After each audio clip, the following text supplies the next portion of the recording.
Пакистан не дочекува накитен како за Нова година. Празник е, се слави ден на знамето. Еуфорија во воздухот. Пан, нан и чикен тика. Наргиле и жива екзотика, што би рекол Малнар. Атмосфера која совршено ни прилега и нам, како за пред голем ден. Некогаш племенската земја Пакистан, денес Исламска република Пакистан, широко ги отвара портите за нас. Странци, туристи, патувачи низ времето или мисионери, во мигов е сосема се едно. Ние сме тука, а колку сме подолго во Пакистан, се повеќе го имаме впечатокот дека се движиме помеѓу почитувачи на Александар Македонски, што е доволно да се почувствуваме добредојдени. Секој пакистанец знае дека Александар во Пакистан изградил 17 Александрии и Карачи е Александрија, и тоа последната. Кој би рекол дека со пакистанците ќе најдеме толку силна точка на поврзување.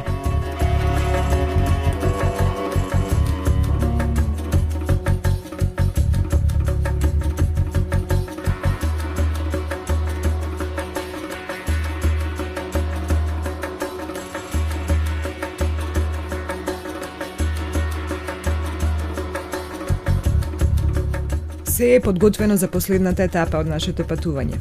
Крајниот североисток на Пакистан до границата со Тибет. Таму каде што се допираат трите најголеми планини на светов. Каракорум, Хималаи и Хиндокуш. Зошто таму, според нашите сознанија, се уште обстојуваат луѓе кои за себе велат дека се потомци на Александар Македонски. И тоа го велат цели 23 века. Тргнати сме во земјата на хунзите, а кај нив можеш да стигнеш само ако си тргнал кај нив. Стигаме кај нив преку Каракорум.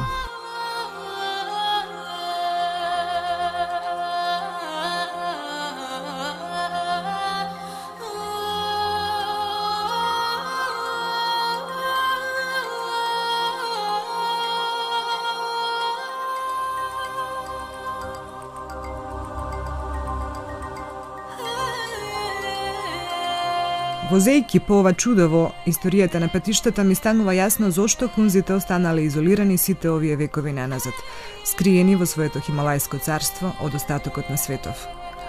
Овој пат е пуштен во употреба 1978. Се дотогаш, до земјата на хунзите, можело да се стигне само со каравани преку азиските планини. Јасно ми е и зошто и во овој високо развиен технолошко-информатички 21 век, во кој светот треба да биде само едно глобално село, ова село го нема.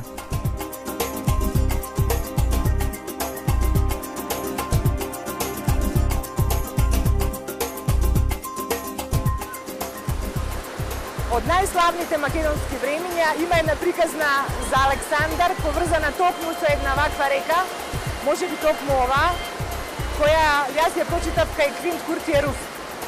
Тој вели вака, патувајќи низ Персија, на подножјето на Хималаите, а тоа е токму овдека, затоа велам дека можеби токму оваа е таа иста река, Александар, јавајќи цел ден на оваа жештина, добил желба да се избаѓа, да се искапе, што би рекле ние. Меѓутоа, можете да претпоставите колку е оваа вода ладна. И што вели нашиот народ, го престекла, добил грозница. Бил болен неколку дена, добил висока температура и го повикал кај себе Филип, еден од најпознатите македонски лекари што го придужувале во тоа време. Александар од него побарал лек што ќе делува брзо и ефикасно, зашто го очекувале големи и тешки битки. Во исто време добил писмо од Македонија, од Парменион, во кое тој го предупредува да внимава и да не му го доверува здравјето на Филипа, зашто тој е подкупен од Дареј со 10.000 таленти, да го отруе. Писмото предизвикало големо неспокојство во душата на Александар и Кришум проценувал за што да се определи, за стравот или за надежта. Да се посомневам ли во верноста на лекарот, да попуштам ли и да бидам погубен во шаторот. Сепак подобро е да умрам од туѓ злостор, одошто од страв. Додека вака размислувал, Филип го подготвил лекот и му го донесол да го испие. Александар го испил лекот, а дури потоа му го покажал писмото. Иако го примив ова писмо, јас го испив она што ми го даде. Верувам дека сега и ти си исто толку загрижен за твојот живот, колку јас за моето здравје.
Александар во овие краишта поминал цела зима, 326-327 пред нашата ера. Освојувајќи ги овие племиња околу Каракорум и Хиндукуш, негде со Арно, негде со сила. Руф вели: останала непокорена една стена која изгледала непристапна и неосвоива, ама во душата го обзела желба да ја совлада природата или македонски инает, кој знае. Па рекол: секој од својот одред нека ми доведе 300 најпргави момчиња кои во нашата татковина се свикнати да тераат стада по планинските патеки и непроодните стени. Веднаш се собрале момци македонци планинци кои се одликувале со леснотија на телата и со духовен жар. Ги погледнал и им рекол: момци мои и врсници, со вас совладував утврдување на градови кои пред тоа биле непобедиви. Поминав планински сртови покриени со вечен снег. Јас ви дадов пример, но ги видов и вашите подвизи. Стената што ја гледате има само еден приод. Него варварите го обсадиле, на ништо друго не внимаваат. Природата не создала ништо толку високо каде што храброста не може да се искачи. Испитувајќи го она за кое другите немаа ни надеж, ние ја подчинивме под наша власт Азија. Искачете се на врвот, а кога ќе го заземете, ќе ми дадете знак со бели платна. Се разбира, многу брзо неосвоивата стена станала за секогаш освоена стена.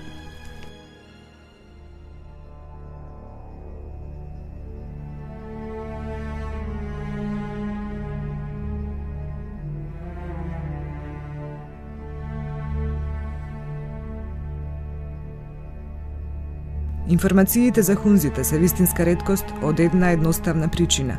Биле ретки и посетителите. Многу малку луѓе знаеле за нив, а уште помалку успеале да стигнат до нив. Погледнете ги овие месечеви предели и се ви станува јасно. Ова е тоа. Ова е крајот на светот. До овде стигнала македонската фаланга со македонското сонце, на штитовите и во душата.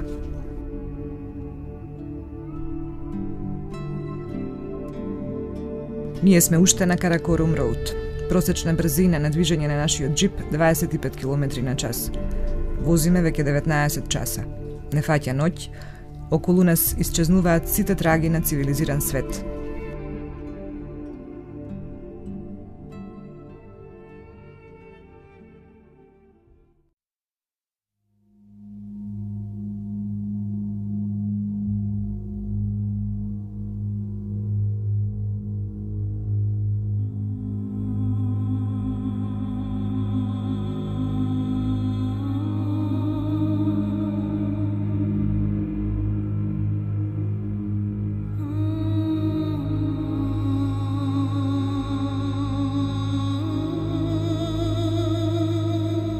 Се будам во земјата на хунзите. Слики, форми и бои за кои сум мислела дека може да бидат плод само на уметничка имагинација. Состојба на духот која отпосле ја дефинирав како церебрална екстаза. Уникатноста на таа емоција на ова место може да биде доблест само на оние што ја спознале длабоко македонската димензија во себе, па имаат личен критериум за убавина, генерацијски пренесуван, ако си пород Македон. Тогаш тоа е вонвременска македонска убавина. Земјата на хунзите, последната хималајска оаза која не им дозволува на колосите да се допрат, всушност е последната точка на исток по стариот пат на свилата, крајната источна граница на древното Македонско царство или крајот на светот, онаков каков што го разбирал Александар. Овие луѓе велат дека се негови потомци. Познато е дека Александар, низ своите освојувања, на сите стратешки места оставал 4 војници, командант и благајник, задолжително македонци. По стратешко место од ова, здравје.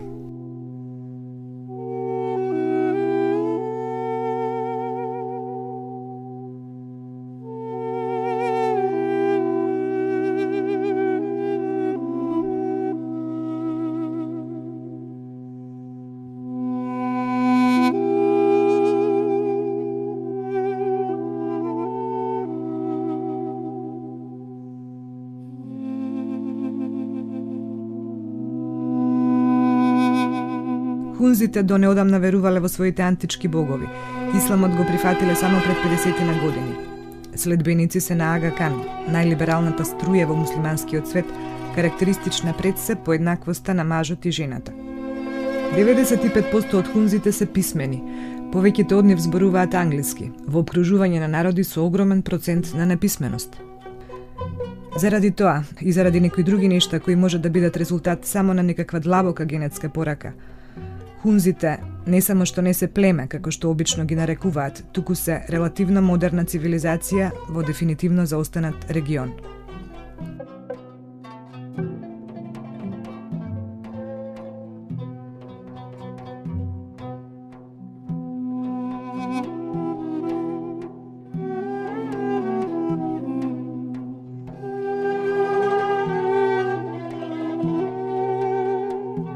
Во некои написи од 40-тите, хунзите се спомнуваат како долговечни луѓе кои никогаш не се разболуваат. Тие својата виталност ја должат на фактот што научиле да живеат со природата и да се вклопат во неа. Сами во својот микрокосмос, во симбиоза со Хималаите.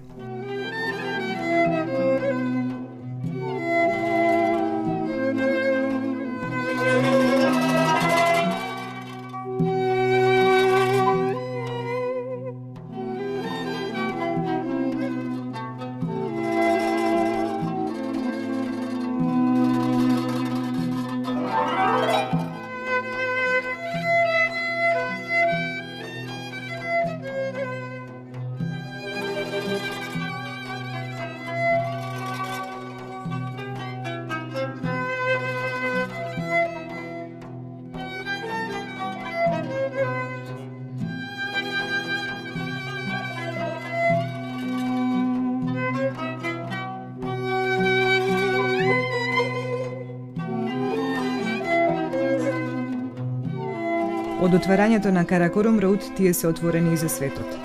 Долината на хунзите станува место на можности.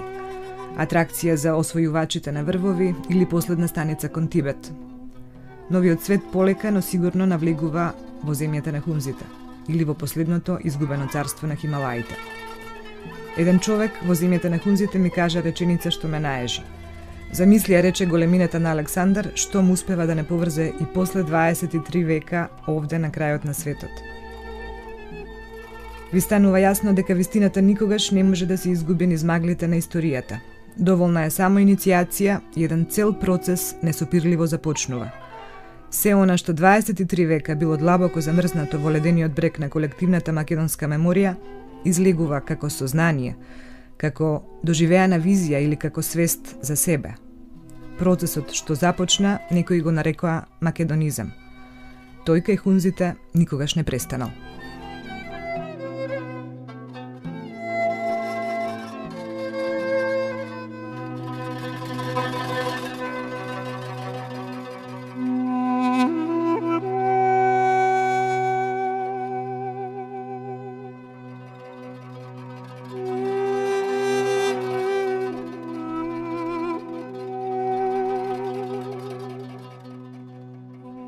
Прошетката низ Каремабад, или Балтит, како што се викаше до неодамна главниот град на хунзите, наликува на прошетка по мијачките места, или можеби на калдрмите низ Крушево, или Вевчани.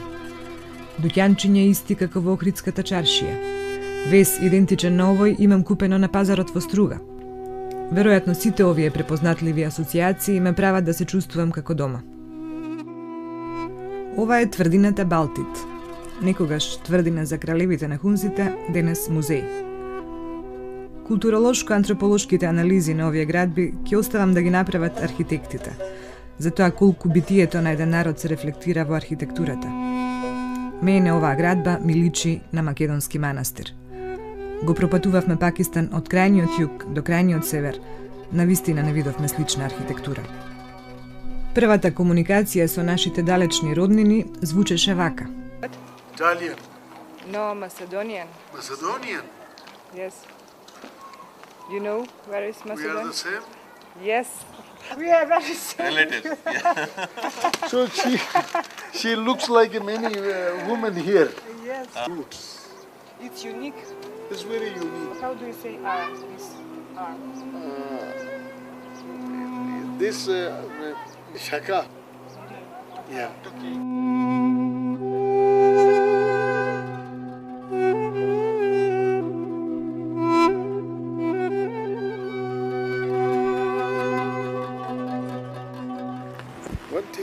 personally learned because I'm working here for one of the ancient monument and cultural I'm deeply involved in cultural activities of this region. So this is a natural thing. Whenever we meet a Macedonian person, today's scenario, an inner good feeling coming out, and unique, you feel happiness. So that sounds there are indeed deep connection with the Macedonians. Our genes tells us your relatives are here around. So this is one thing, and then the people of Hunza are very proud to say that their descendant were the Macedonians, and this I have remembered from our old eldest people. They often tell the stories to their younger children that you are the descendants of the Alexander the Great Macedonia.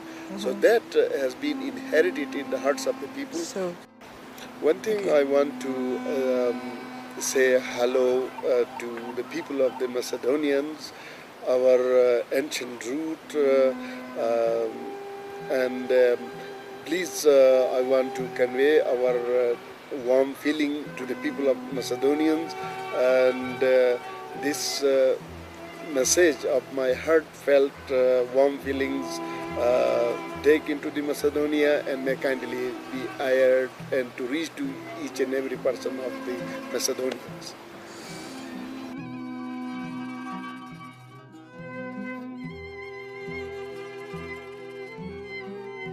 Well, actually, although historically the people of Hunza received a lot of inputs from different cultures, from different people, yes. but at the same time, we believe that, still we have been able to maintain our own unique identity. We have a lot of pride in this, our language, Brushaski, Yes. and therefore we would go miles and miles to Yes. preserve and maintain our historic heritage. Yes. Македонскиот лингвист доктор Илија Чашуле, професор на Универзитетот Меквари во Сиднеј, после 12 годишни научни истражувања и престој кај хунзите, има цврсти докази за тесна врска помеѓу бурушаскиот и старомакедонскиот, тоест бригискиот.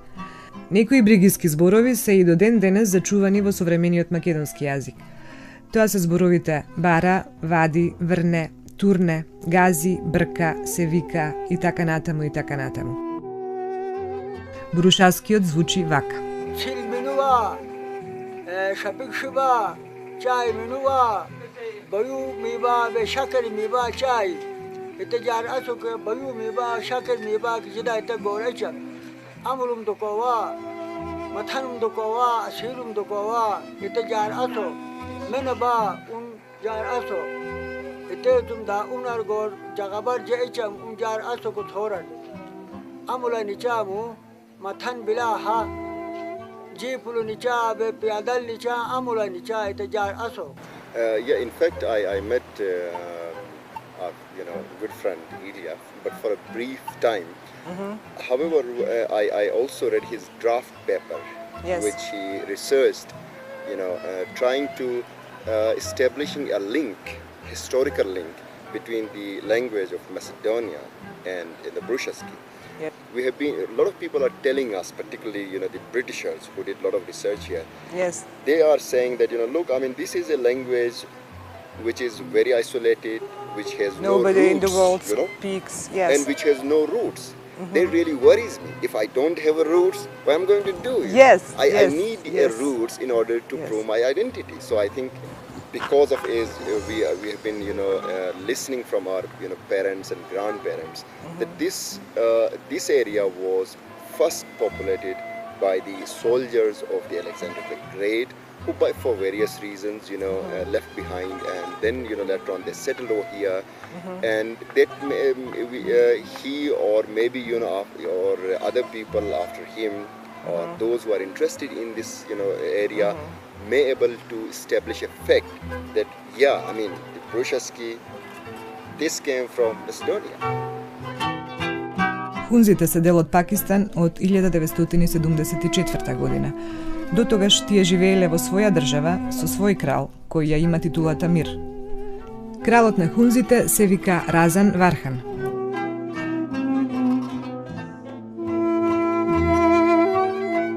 Мир беше отсутен за време на нашиот престој таму, а нас не пречека неговата сопруга, кралицата на хунзите, Рани Атика.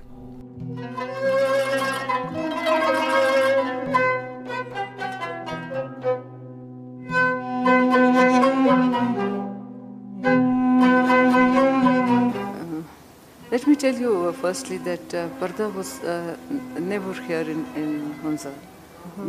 Women were never veiled. And the respect for women and respect for each other, it was always there. And during the time of when there was, the Mir was there, all powerful, and because they are princely states, Hunza is one of the princely states. And it was taken over by, in 1974 and merged with the administration of the northern areas. So we always had a very distinct culture here. You see, what we have really excelled is in the field of education. And education, it's almost touching 100% in Hunza. And it's both for the female and male. Кралицата на хунзите изрази надеж дека ние допрва ќе соработуваме и ќе разменуваме идеи, проекти и визии. Првиот контакт е прв зашто треба да има и следен, вели таа. When you go back home, please, my best wishes to them and tell them there is a world open with no crime. Yes. And no violence, nothing. They can come, they can enjoy the nature, God, everything here. Yes. Thank you so much.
Последната вечер во земјата на хунзите, нашите домаќини не испратија како што е редот, со зурли и тапани.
За да стигнете од кај хунзите до кај калашите, ви требаат уште 18 часа возење.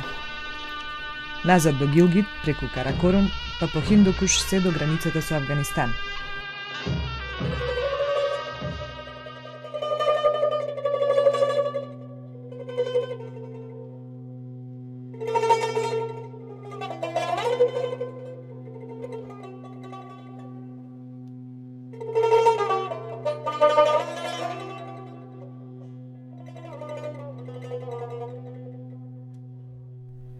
Треба да се поминат многу планини по пат што повеќе личи на патека, некаде треба да чекате со часови и да најдете начин како да се разминете.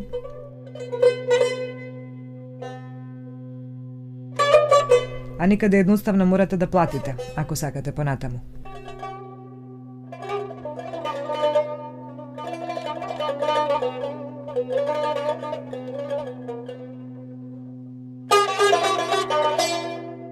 На некои места, од глечерите и надојдените води од Хиндукуш, и патеката станала река, и тогаш патувањето ви станува камел трофеј по Хималаите.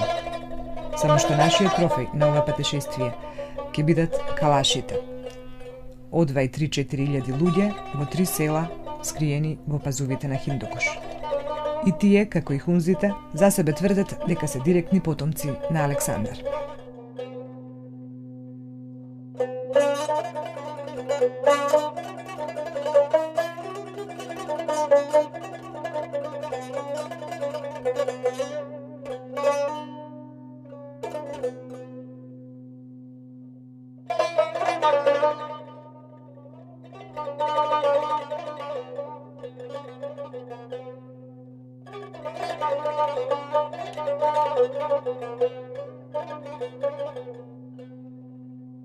И после сите лоши патишта, фасцинантни гледки, долги процедури за добивање специјални дозволи за влез кај калашите, полициски евидентирања барем 10 пати додека траеше патувањето, ќе ви се случи еден од оние мигови во кои времето застанува.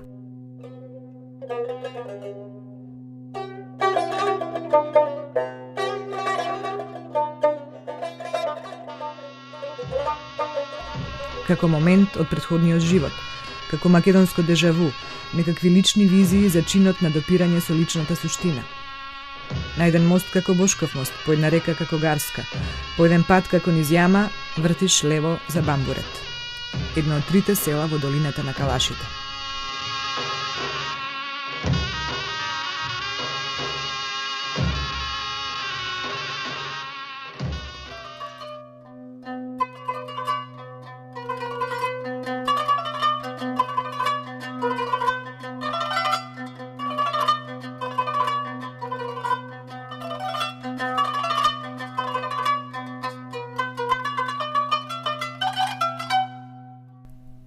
По кои критериуми да ги судиш луѓето кои немаат врска со нашите мерила на вредности?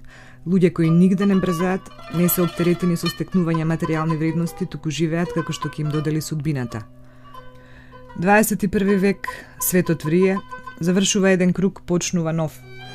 Цивилизираните луѓе од западните цивилизации вибрираат во ритмот на високотехнолошкиот 21 век под чудната, скриена меѓу редови претпоставка дека повеќе живот зависи од повеќе пари.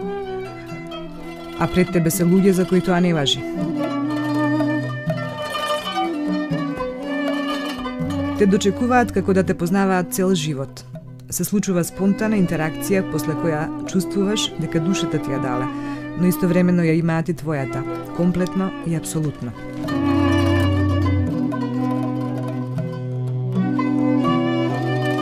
Ако некаде на светот позитивните вселенски вибрирања сочувале една група луѓе, недопрени, неконтаминирани, скриени и изолирани од цивилизацијските придобивки, тоа се овие луѓе, со друг концепт за времето.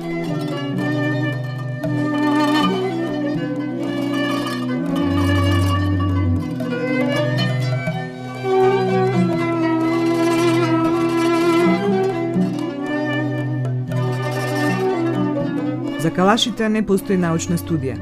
Ниеден етнолог досега не ги дефинирал и не успеал да објасни како овој народ создал толку специфична култура, фолклор, носи, обичаи, религија, јазик, кои немаат никаква врска со ниедна од поновите култури, а особено не со културата во околните региони.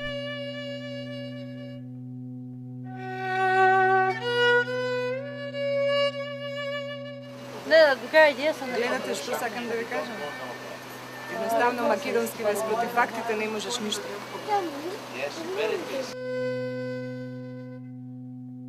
Ја прашувам Миркана колку години има. Навистина не знам, ми вели таа. По сокачињата низ Бамбурет шетаат најграциозните жени во овој дел од светот. Секој ден се вака накитени, нашминкани, свечено облечени, секоја за себе хималајска царица со својата круна на главата, која ја викаат куп и без која не излегуваат од дома. И имињата им се специфични, убави и звучни. Жените се викаат Арена, Асна или Аврули Миркана, како нашава пријателка. Типични машки имиња се Катамир, Утамир, Миријан, Самор или Арор, како што го викаат богот на сонцето. Ова е место каде што жената високо се респектира. Па ниједна од калашките жени не се омажила без љубов во така наречен договорен брак, што е вообичаен за регионов и за исламскиот свет. Калашката традиција на жената ја дава потполна слобода, се додека не стапи во брак, таа може да ги избира и менува своите партнери, без притоа да најде на осуда од заедницата. А бога ми, откако ќе стапи во брак, таа не трпи малтретирање, како секоја права македонка. Is she married? Yazdı. Yes. Can. So, how many children you have?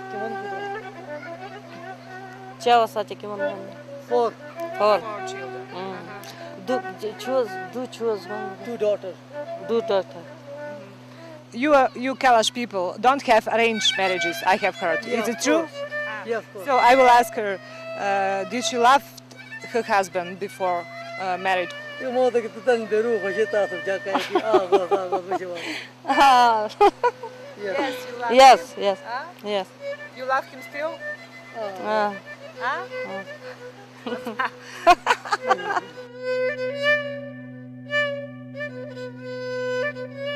Калашите овде ги викаат кафири, што значи неверници.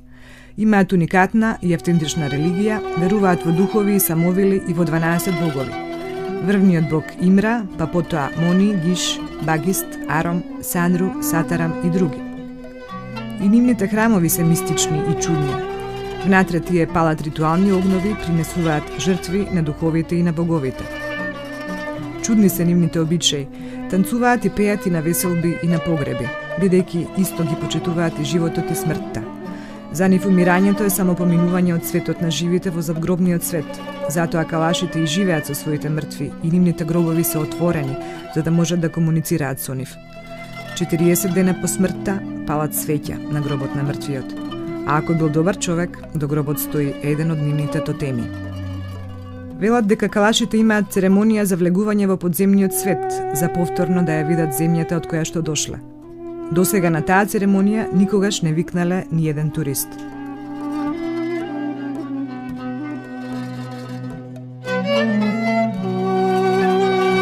Од 40 калашки села. Горе споменатите обичаи можете да ги видите само уште во 3 села – Бамбурет, Бирир и Румбур. Другите се потполно исламизирани. Во Бамбурет на сред село ја забележавме и оваа незавршена градба. Тоа треба да биде грчки културен центар, резултат на 10-годишен труд на грчки мисионери по калашките села.